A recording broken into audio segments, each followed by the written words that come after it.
Keď bola zima a mráz, detko Večerníček čakal na objednaného kominára.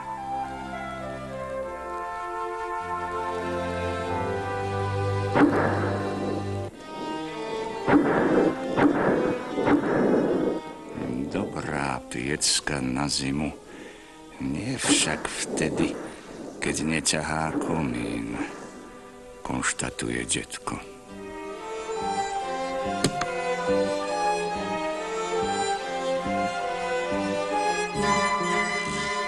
No kominár neprichádza a dnu sa už čakať nedalo.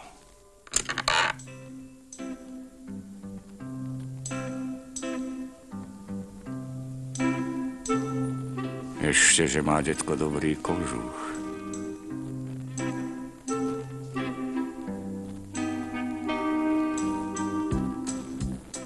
Mačka Polárka má však ešte lepší kožuch. Dá sa na ňom aj sánkovať dolu strechou.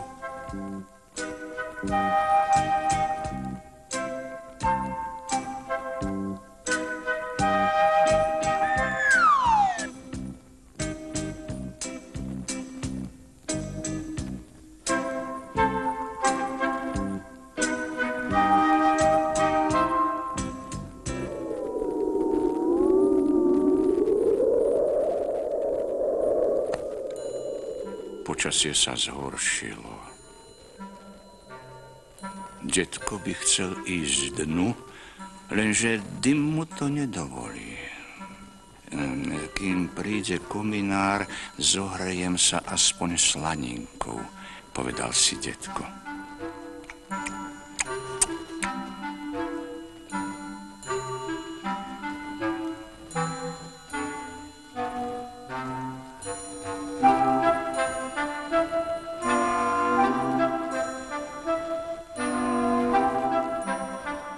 To som si mohol myslieť. Polárka ma predbehla.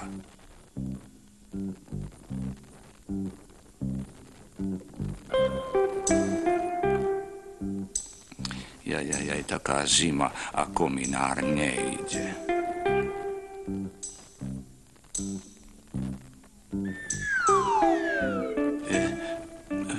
Detko Večerníček, ako mačke závidím, že sa môže sánkovať, povzdychol Havko. Už viem, ako sa zohrejem. Urobím ti sánky, povedal detko a dal sa do toho.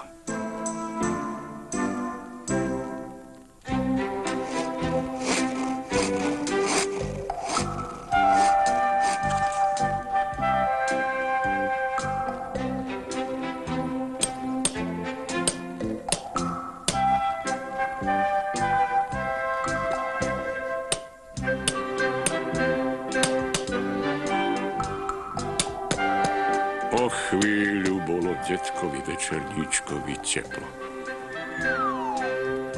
A o ďalšiu chvíľu sa už vezú. Keď ich mačka videla, povedala si, sánky sú lepšie ako strecha. Už som od toho padania do snehu ako snehuliačka.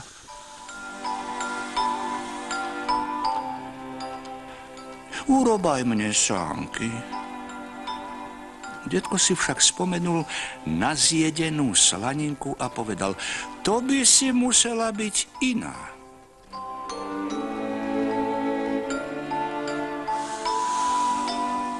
Polárka si myslela, že sa detkovi nepáči jej farba. Tak veľmi však tie sánky chcela, že si povedala, že sa teda prefarbí.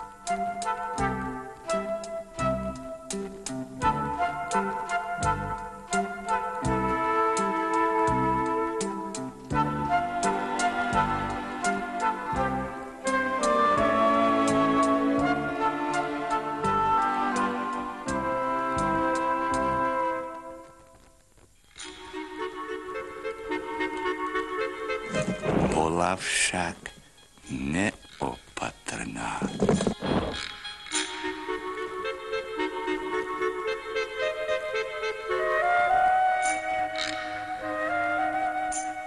Už som iná, tak ako si želáš. Krúti detko nad polárkou hlavou. No len čo zbadal dym, naradovane vykríkol: Sláva! Už komín dymí! Tú slaninku ti mačka odpúšťa. Ale sánky jej aj tak neurobil, lebo mal plné ruky naliehavejšej práce.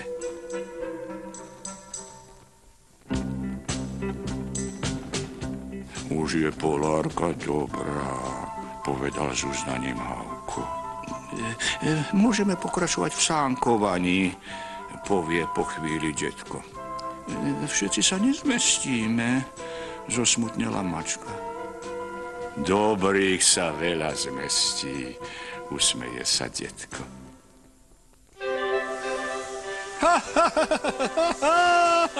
S veselým smiechom prišli až po závej.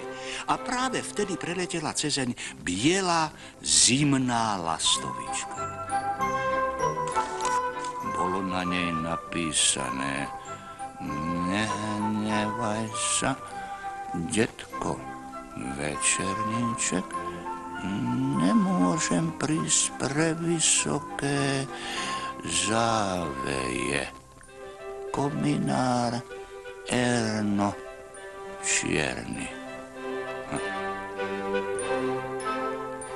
A detko odpovedal: Nehnevaj sa, kominár, že sa na teba nehnevám. Komín mi povymetala jedna na svet súca kominárka. Tvoj detko Večerníček.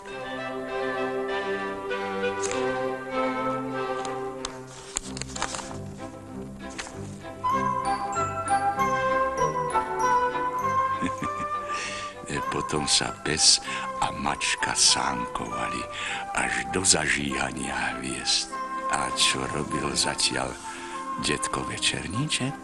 Zohrieval sa pri svojej piecke a pochvaľoval si, aká je dobrá na zimu, keď správne ťahá komín.